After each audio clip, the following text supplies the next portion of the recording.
Dr. Ralph, welcome to the Keto Camp podcast. Oh man, I'm so excited. I'm excited too. We were having a brief conversation before we hit record here on fasting, and we'll get into all that and men's health, hormone health, prostate cancer, and a lot of the cool things you're doing. But how did you get involved with this? What's your story, brother? Really interesting story.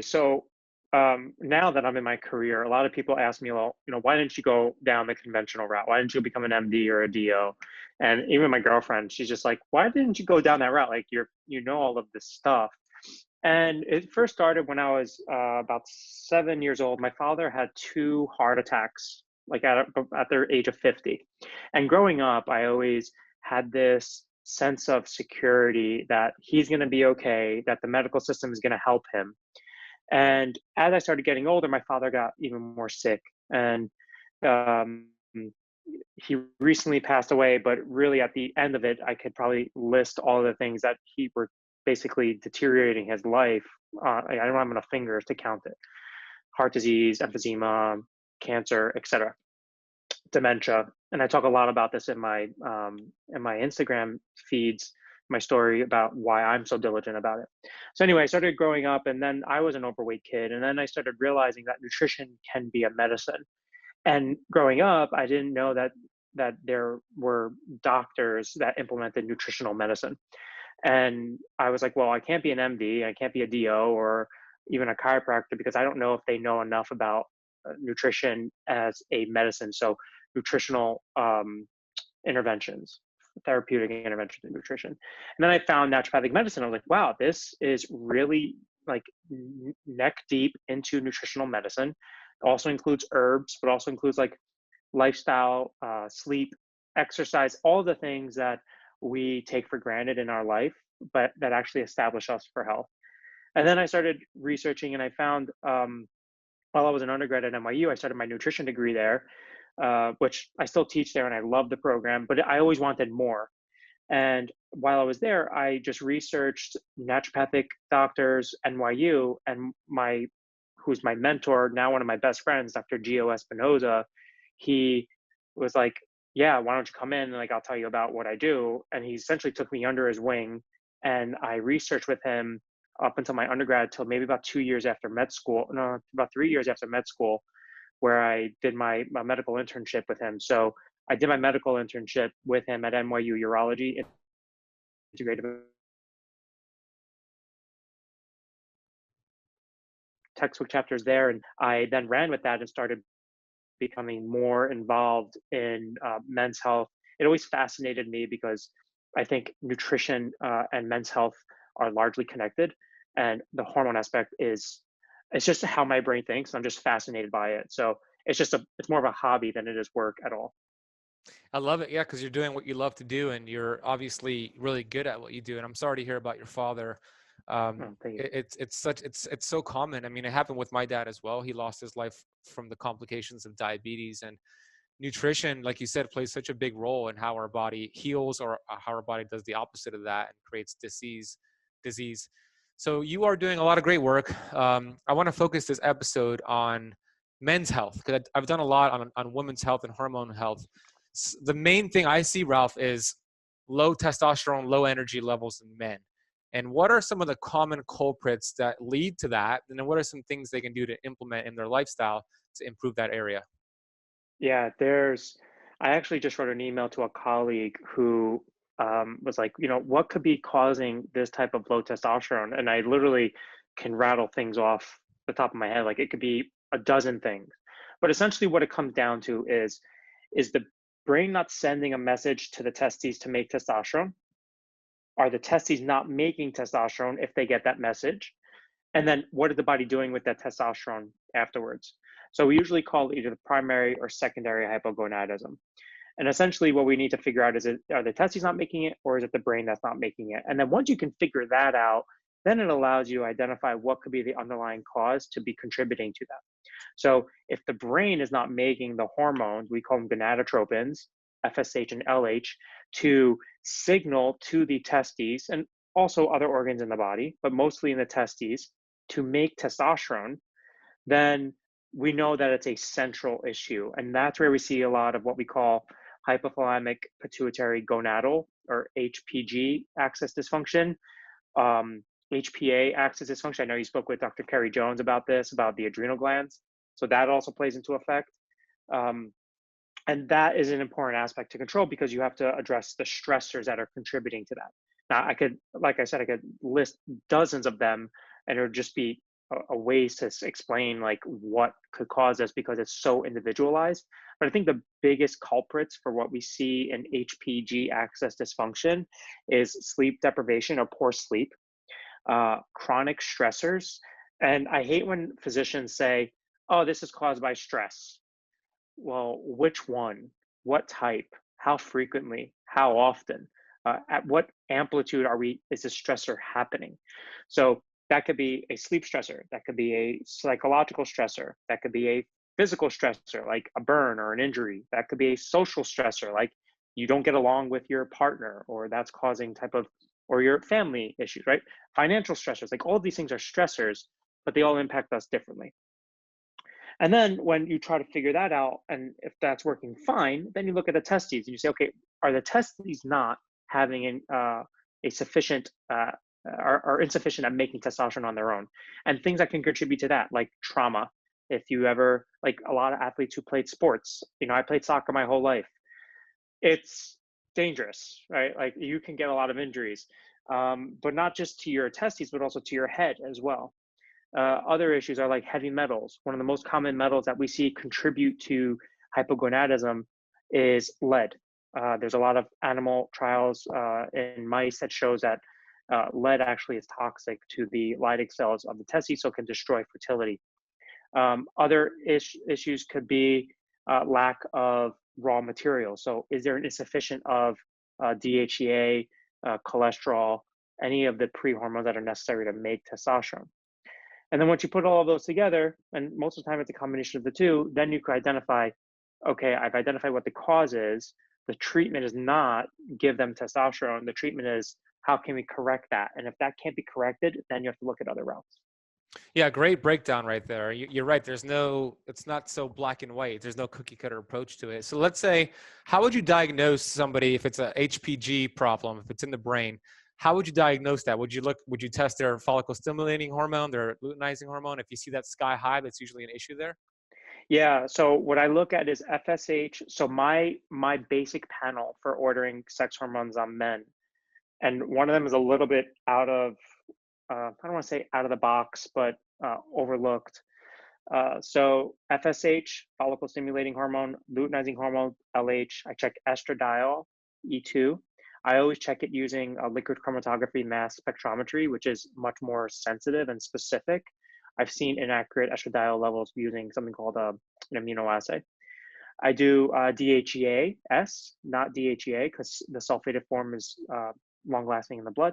I test testosterone, free testosterone. And then I also check TSH, free T3, free T4, and all the other T4, T3 hormones, and then reverse T3. And a lot of people would ask, well, why would you want to check your thyroid? Because your thyroid hormone is absolutely essential for your testes to make testosterone. Without thyroid hormone, you will not be able to have proper mechanical function, or I would say functional, not really mechanical, but functional function of the testes, because it's the kind of the engine or the key that allows those cells to work well. So those are the things that I look at. Now, if FSH and LH are really high, and that depends on what you consider to be really high, in my book, I look at percentiles of the labs, and we can talk about this in depth as well, as I think a lot of physicians are misreading labs because they just don't understand statistics. So if a FSH and LH are trending upward, I like to monitor them over time. So not only what is the absolute value at that time, but how does it change over time? And if it's usually above 5 or 6, then I'm a little bit more cautious. And I think that is more of a central, or what we call hypothalamic pituitary gonadal dysfunction. And if those are low, then I would say that it's more of a central testicular issue. So yeah, I've seen a correlation between really high amounts of LH and FSH. And I'm talking about, yeah, the standard reference range is not really that accurate, but if you're just basing it off of that, 6 to 10 times greater than that. And the correlation I've seen is a lot of heavy metals, mercury and lead, that get stored in that hypothalamus pituitary, which cause that, which is leading to that low testosterone score. Have you seen any of that clinically?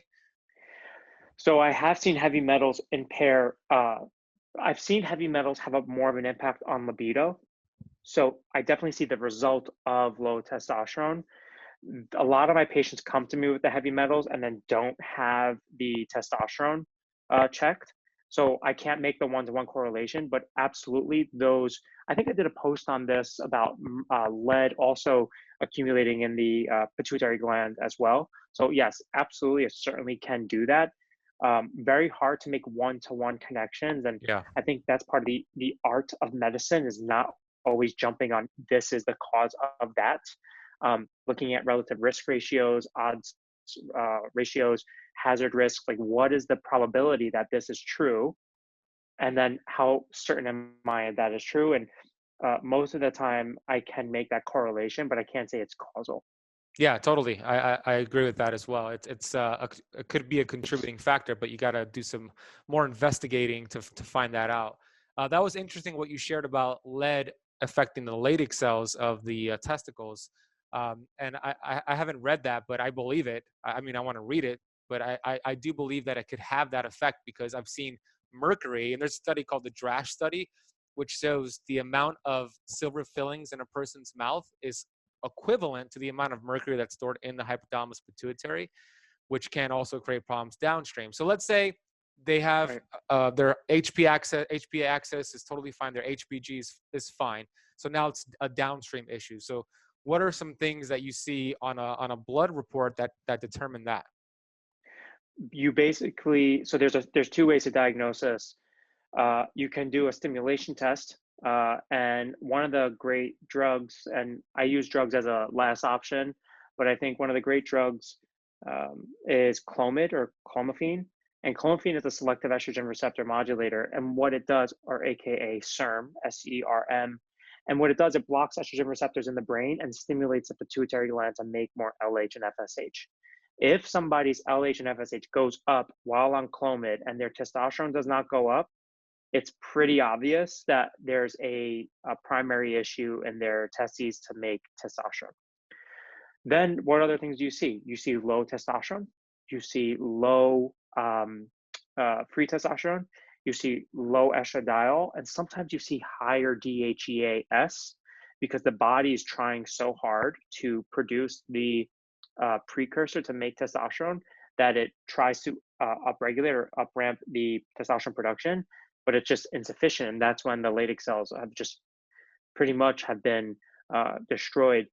The issue is that testicular function actually decreases. There's conflicting data, but we say from 0.8 to like 1.5% per year after the age of 30. And that just basically means that it's an aging process. I don't think that that should be the case. I think that is a pattern of what we're seeing in our society because of the chronic hyperglycemia, hyperinsulinemia, the stress, the sleep deprivation. I think all those things are the reason why we're seeing that trend. I don't think it's in all else equal, just aging causes you to have your testes to dysfunction in that respect. That's very interesting. So they take Clomid to see if FSH and LH goes up, and if it does, but testosterone doesn't go up, then it's a problem with the Leydig cells, is what you're Right. saying. So what if somebody takes Clomid and they already have high LH and FSH? Is that not a good idea? If I did a lab test on them, FSH and LH are high, and then gave them Clomid, likelihood of it working is quite low. Okay. But I was actually discussing with a colleague of mine, and the biggest issue here is the LH receptors on the testes have a big impact, and the androgen receptors all over the body, but also in the testes, have an impact as to how well that will function. But if I had to bet money on it, I would say if your LH and FSH are high in the 6-7 range, Clomid probably won't work. Not Doesn't hurt to try, but might be might be a low hanging fruit, but not very fruitful. Yeah, No pun intended. that makes sense. Yeah, no pun intended there. Okay, so you mentioned low estradiol typically, Yeah. not high.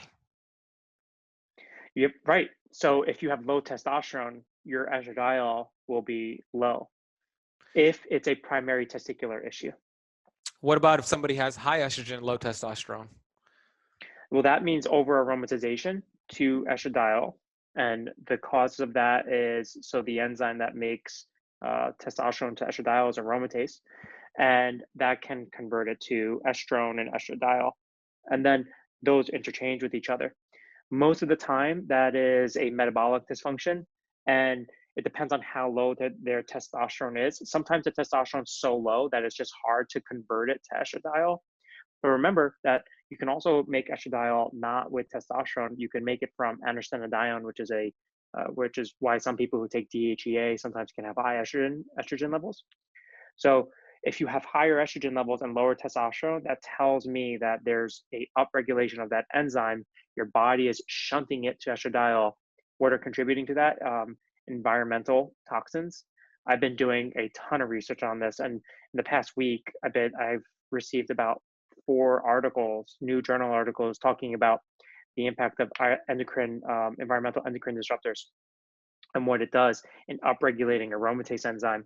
A lot of that is in vitro studies or in vivo studies, less so in humans, but I know that these things are disrupting. So you also have to look at the environment as well. And then the most common, and you'll know this, is high insulin levels will upregulate aromatase along with inflammatory markers to upregulate aromatase to push testosterone to estradiol. Yeah, yeah, great tips right there and great explanation of what's going on. So, okay, we broke down what may be happening with low testosterone. It could be upstream, it could be downstream. What are now some ways for somebody to naturally boost testosterone? You mentioned that giving more testosterone is not really the answer, and I agree. The example that I always give is kind of like when you scream at your kids to go clean their room, they're going to listen at first, but if you keep screaming at them, they're going to become more deaf to your screams. Same thing with the Right. hormones. It's going to become more blunted and you're going to have to give more and more and more. So what are some natural things that you provide for your patients to help boost testosterone? Right. So you have to first start with the foundations. It's always exercise, it's always sleep, and it's always nutrition. I really don't care what other herb supplement. Uh, I don't know. I've heard people putting, and this is odd, but they put like ice on their testes, and they're like, "Oh, this is going to increase my testosterone levels." I think the thought from that is heat is bad for testosterone production, so ice might be good, uh, which logically makes sense. But I think icing your testicles has a risk of causing damage. So I would advise not to do that. Yeah. So, so if you're not sleeping 7 hours, you're not able to release the proper amount of growth hormone, FSH and LH during your sleep. So you're probably getting insufficient deep sleep or slow wave sleep. And also, you're not able to recover. So if you are exercising, it's which is a stressor, and then you're not sleeping, which is a stressor, you're upregulating the production of cortisol, which is going to suppress your testosterone production. So number one is sleep. Nutrition, a hyperinsulinemic, high carbohydrate diet is probably the sure-proof way to damage your testosterone levels. And the reason why is for many reasons, but insulin is pro-inflammatory. It is anabolic, but it is anabolic to an extent. It does promote inflammation. It can upregulate the synthesis of aromatase, so it'll convert your testosterone. And also, your body, when it's under an immense amount of stress, and we can even talk about this under fasting regimens, you're you're under these chronic levels of stress. And I talk about this a lot about the allostatic load, which is basically what is your threshold to which beyond that point disease occurs or dysfunction occurs.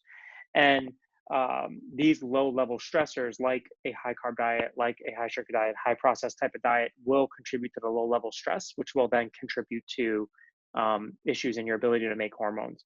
So that's number two. And then thirdly is exercise, because what we do know is that increased levels of lactic acid help increase the production of, or help sensitize the LH receptors in your testes. So just allowing the body's own ability to do what it needs to do more efficiently.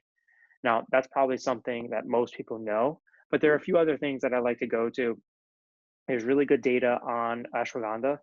I use a formula called KSM 66, which is probably one of the more researched types of ashwagandhas, or something called Latin is Withania somnifera. Um, DHEA as a supplement, there is some literature suggesting that in men who are hypogonadal or in men who are over exercising, that supplementation with DHEA can be beneficial in producing their sex hormones, especially if they're under high levels of cortisol, or high stress, which leads to high levels of cortisol. There are a few other herbs like nettle root, which can inhibit SHBG. It has to be at a very high dose, however. There's other herbs that can help improve libido that don't have an impact on testosterone, and one of them is maca root, usually at like 5 grams. Other herbs, something called mucuna pruriens or dopamine.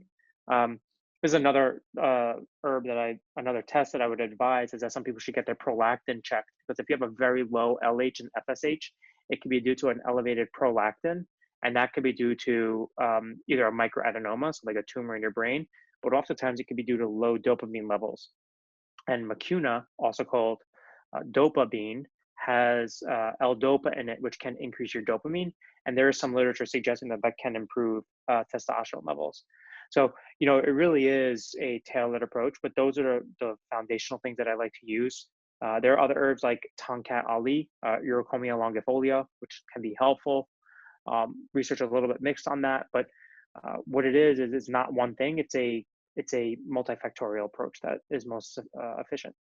Yeah, and you said you start with the foundation, which is sleep, exercise, and nutrition, and then those add-ons are that much more effective. But if you just take all those herbs and without doing the other things, then it's just not going to work. Would you agree? Oh, absolutely. I I try to emphasize that to some patients, and that's why a lot of them are just like, "Well, I want to go get testosterone. I want to go get this medication," and that's great. But you also have to understand that that's not super easy to manage. It's a lifestyle change that you have to do for the rest of your life. And the other aspect is, you need to have a practitioner who understands this stuff like the back of their hand, because if something goes off or you get a curveball, like how does that impact you? And things like that, like heart disease and any type of random syndrome that occurs, autoimmune disease, certain types of cancers. You need to be prepared to know that, like, this is how you prepare for those things if I want to go down this route. And I think a really important point, Ben, is a lot of people just want to like take my advice and say, okay, I'm going to do this, but I don't even treat myself, right? So you should always take the guidance of a practitioner, because they can fine tune it to you, because maybe it's your sleep, maybe you're eating too little, maybe you're over stressing the body. Like, you don't know those things from a personal view, and it takes a third person to help with that. Yeah, great point. I love that. So let's talk a little bit about exercise. It's not all created equal.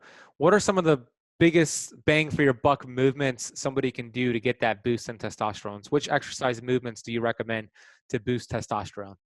I call them the big five, and I never deter from these major exercises. So it's deadlift, squat, pull up, bench press, and rows, right? Some people would throw shoulder press in there, but really working out your back, your legs, and your chest as well are the three major, largest muscle groups. Your glutei, your butt muscles usually are the uh, uh, most stimulated with these type of workouts. Those are the workouts that would stimulate the most endocrine response.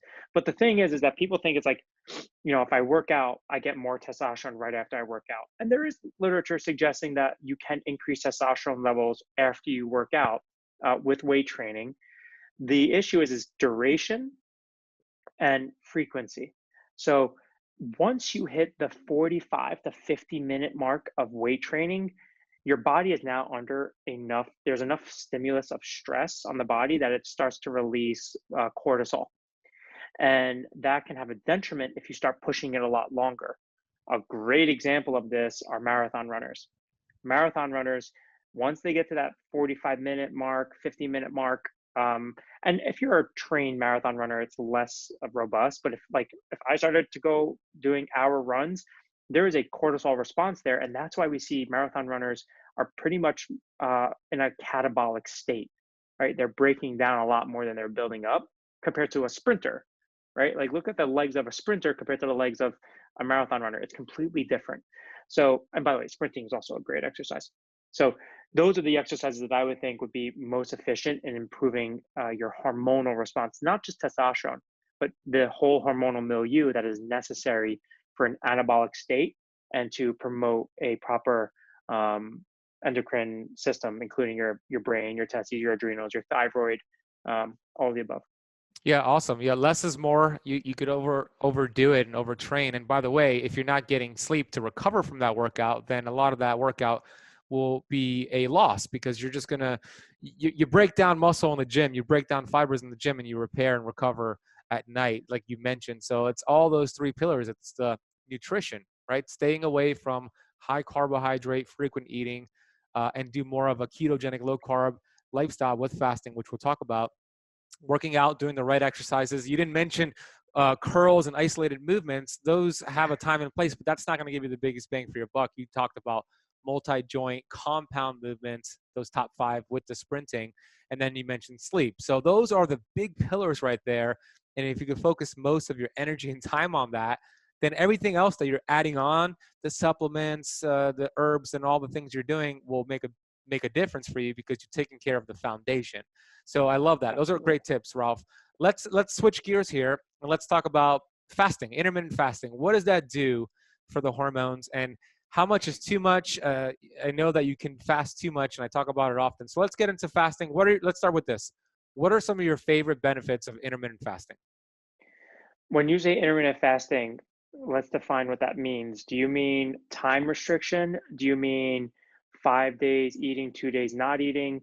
Because everybody has a different definition of it. I'll give you my definition. So there's time restriction, which is like the 16-8 or the 18-6 type of eating, only eating within that window. And then there's intermittent fasting, which is usually, you know, 24 hours of no food or 48 hours of no food, 72 hours, or if you just want to go like 5 days or 7 days of no food. So I'm assuming you're referring more Your of the, definition of time restricted feeding. Let's say 18 hours, you're in a fasted state, 6 hours, okay, your feeding window. okay. So the benefits, number one, is gut rest. This is a huge thing that I think has the most benefit. There are bacteria in our gut. And look, I'm not the hugest fan of all this microbiome testing that's going on just because it's so variable. There are a few labs that I like. DSL is one who does PCR testing and could get you more accurate data. But I don't know what to do with that information for the thousands of microbiome that are in there. But what we do know from the literature is that there's bacteria that thrive during fasted state and a fed state. And the ones that are thriving during a fasted state, they usually digest the mucin on your intestinal tract. And we need this proper balance between the two. So the biggest issue with us as Americans is that we're constantly eating. And I think by giving your gut some rest, it allows you to heal. Because remember, the gut is one of the quickest healing organs in the body. That the cell turnover rate is so frequent that it can by constantly eating, you're not giving it time to repair. So that's one aspect of gut repair. And also that's benefits the liver, that it benefits, I mean, I see lipoproteins and lipids completely drop on people, once they do more fasting regimen because they're able to use their fats as energy. So that's one of the major benefits. The other one, obviously, I'll mention is that it can help improve cardiovascular function. We see that by making yourself more sensitive to insulin, so having less insulin being released, having it more in that 6 to 8 hour window rather than 14 hours of just constantly having insulin pumped into your body can have impacts on your ability to improve body composition, reduce inflammation. So those are the major aspects I would see is improve body comp, improve gut health, brain function or neurological or cognitive function is a huge thing that we see. I think those would be the three major benefits that I see with time restricted feeding. And I'm sure you're going to ask me what the caveats are to that. Yeah, I mean, I wanted to ask you as well, what when is when is too much fasting not good for you? How do you know if somebody's like, what are some things you pay attention to when you're like, oh, this person's fasting too much? Yeah, thyroid hormone starts to become suppressed. That's the first thing that you will see, and you'll notice this more frequently. I mean, obviously, you could do a TSH and see that the TSH is going up, or you could see the free T3 going down. You could see reverse T3 going up. That's what you'll measure. But what you'll see is fatigue. You'll see low motivation to go to the gym or to go exercise, low libido. If your libido is sliding down, that is an issue. It could be an overstress on the system. It could be overly fasting. Other issues could be other symptoms of like low thyroid, like cold fingers and feet, weak hair. You start seeing the outer portion of the eyebrow. The eyebrow hair starts thinning, so it should align with the outer canthus of your eye. And if it starts becoming thinner or inward, then you know that there's a thyroid issue, and that could be contributed to fasting. And then poor muscle recovery. So I see a lot of people who fast, they work out, and they are only eating, I don't know, maybe 1,200 calories or 1,500 calories. They're burning 600 calories in the gym, but they're not improving their body composition. And that is a sign of a hypercortisolemic response, which cortisol will impair your ability for lipolysis, to break down fat. And that is when we start seeing decreases or a plateauing of body composition. Yeah, I see that. I've seen that in the past as well. And, too much of a good thing ends up being a bad thing. And this is a perfect example right there. I see it as well with being in ketosis too long. And that's what I teach, is to start flexing out, because the thyroid can be affected the same way Yeah, fasting can affect it as well. What is the difference, Ralph, between cutting your calories and intermittent fasting, time restricted feeding? great question. So there's cutting your calories or caloric restriction, which is what a lot of diets are working towards. Is how do you reduce your body fat, or how do you improve your body composition? Is you reduce the total amount of calories. Now you can reduce your total amount of calories. Let's say it's 700, it could be 1,000, it could be 1,500. That's just reducing how much you're taking in. Fasting has a completely different impact, because food is a message to the body. And even getting more granular than that, protein, carbohydrate, and fat are messengers in the body. And even more granular is fatty acids and lipoproteins and amino acids and simple carbohydrates are messengers in the body. Great example of this is leucine. Leucine is an amino acid, which amino acids then make up proteins that impact something called mTOR. And mTOR can impact muscle protein synthesis and something called autophagy. So when you're fasting, you are radically changing the microenvironment, micronutrient environment of the body to change the signaling that the body will see. Where uh, hypocaloric diets or reducing calories completely removes that aspect of that micronutrient or macronutrient profile within the body. It's a completely different mechanism. It's a lot of biochemistry, it's a lot of physiology, but in essence, you're changing the messaging that occurs within the body. Now, you could do that other ways. You could change the messaging in the body by meditation, by exercise, by taking exogenous hormones.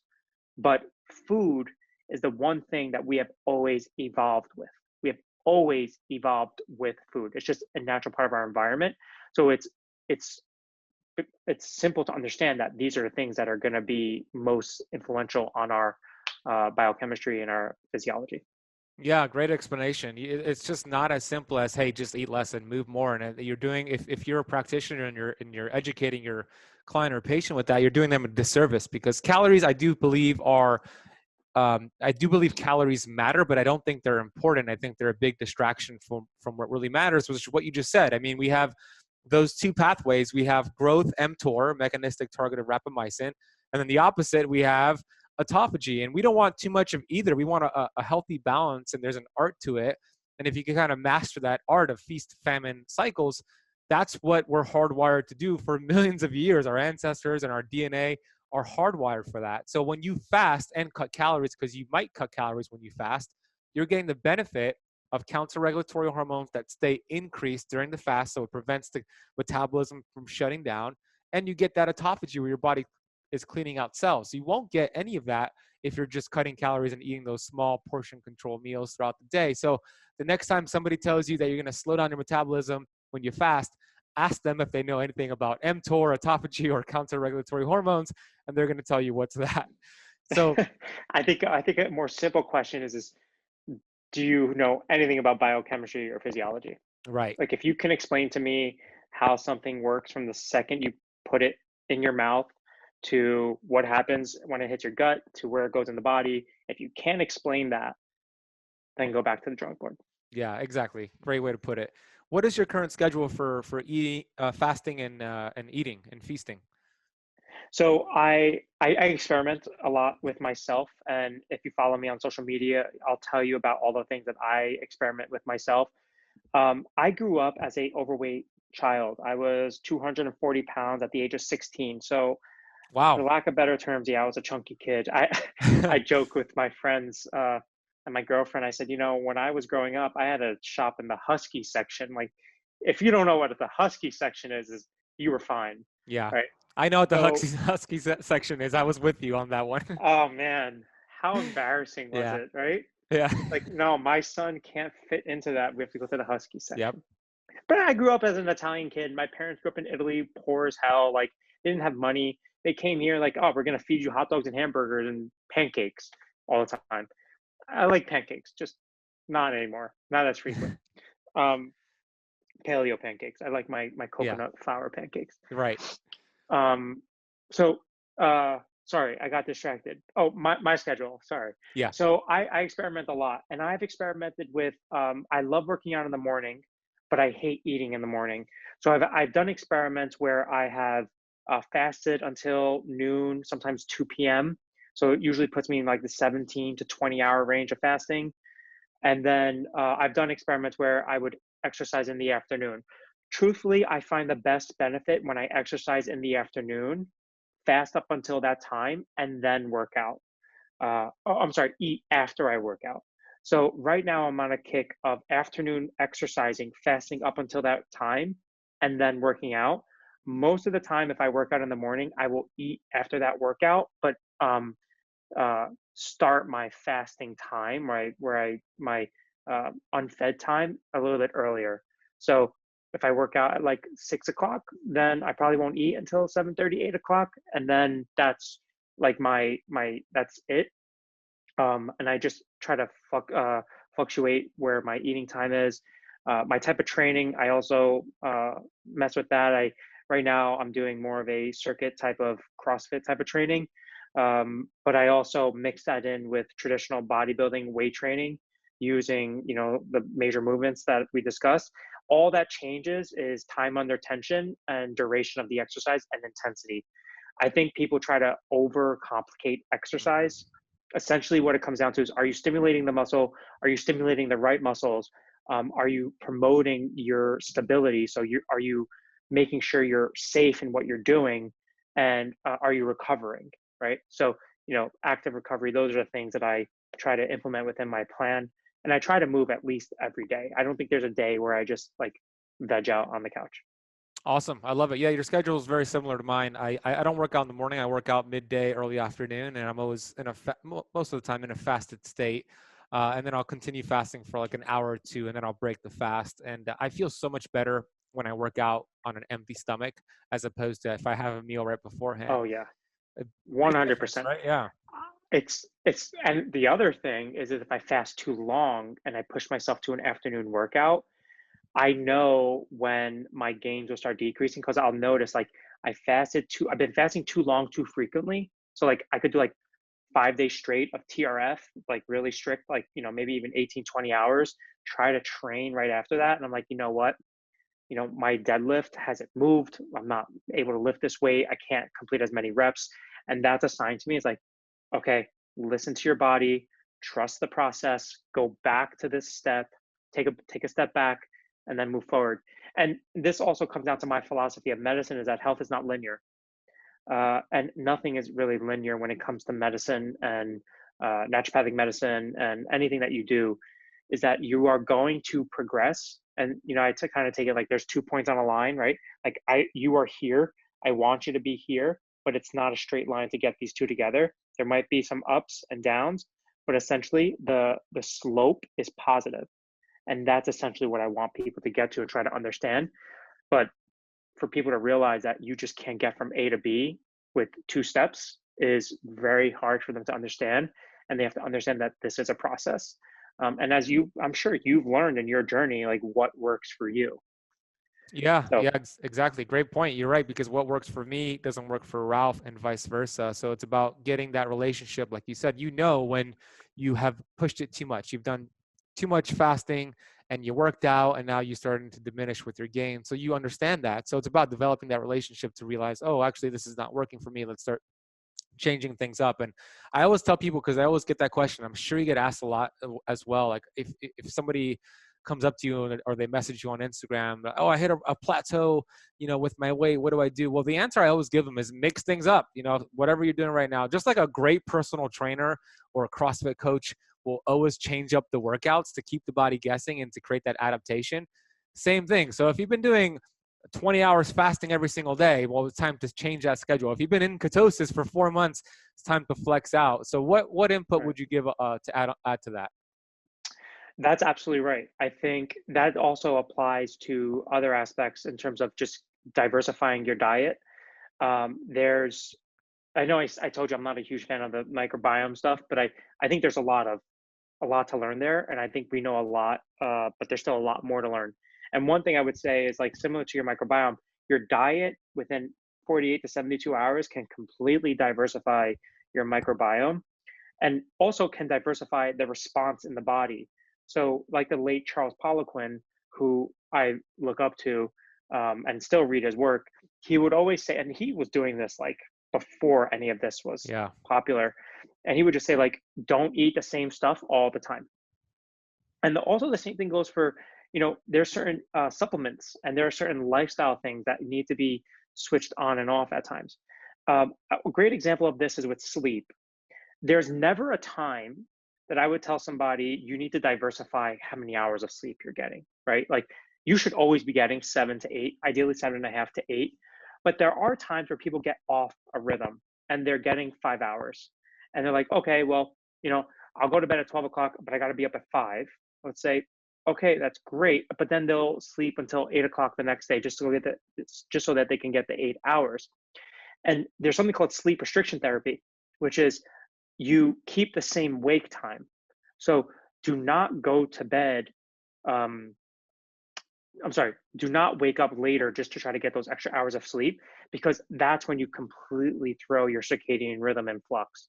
So there are a few things that I would say should be quite consistent, and that is your sleep regimen. But most of the time, as you said, you need to adapt. The most successful humans, the most successful athletes, evolutionarily, we have learned to adapt. If we are unable to adapt, we will not survive and we will not be um, able to progress as individuals. I look at my life as, there's evolution that has occurred over centuries and thousands of years, but I'm also evolving every single day of myself. Like my lifetime, if you had to put it on a time frame, is I don't know. I hope to live to 100, but in 100 years, I want to be able to evolve during that time. And the only way to do that is to adapt. Like I'm not going to be able to deadlift 400 when I'm 85, but I would love to.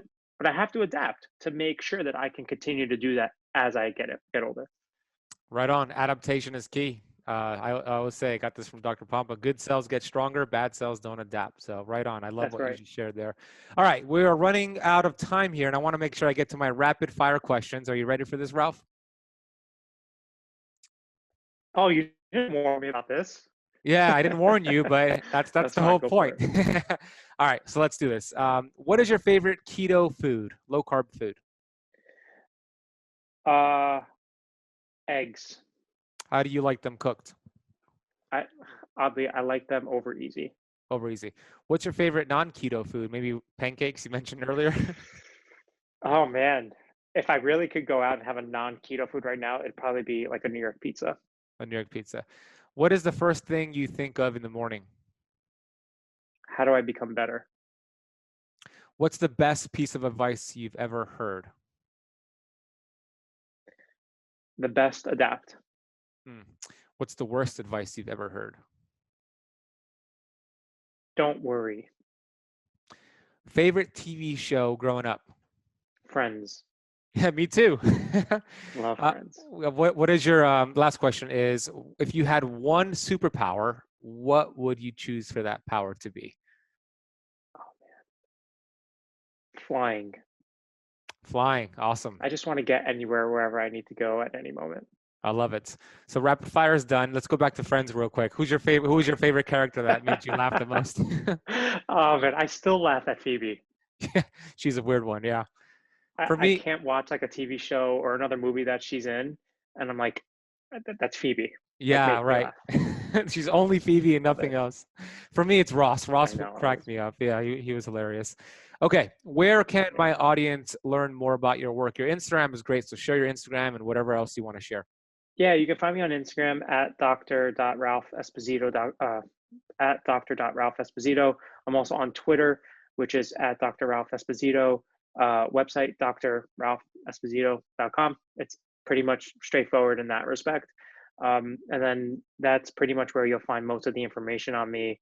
And then all over social media with like podcasts and stuff, and especially this one. This was really really fun. I really enjoyed like geeking out with you, which is, a lot of times people are just asking me what I think, but I really appreciate your knowledge for everything. Thank you, Ralph. Yeah, I had a lot of fun with you as well. You're brilliant. I love what you're doing. I've been a fan for a while now. So we'll make sure we put your resources and links and all that in the notes. We have Rachel who puts that together. So go check out Ralph. His Instagram is phenomenal. He's one of the top health Instagrammers you got to go follow. So go follow him today. Ralph, I want to acknowledge you for the work that you're doing in this world. You show up, you bring some great research with you. You sparked a lot of my interest with some of the things you said today that I'm going to follow up with. And I just love what you're doing, man. And most importantly, you're just a great human being. I love your attitude and what you're doing, and I'm just Oh grateful to man, know you. And thanks for being on the show. you're gonna make me blush. Thanks, Appreciate you, man. brother. Thank you, man. Awesome.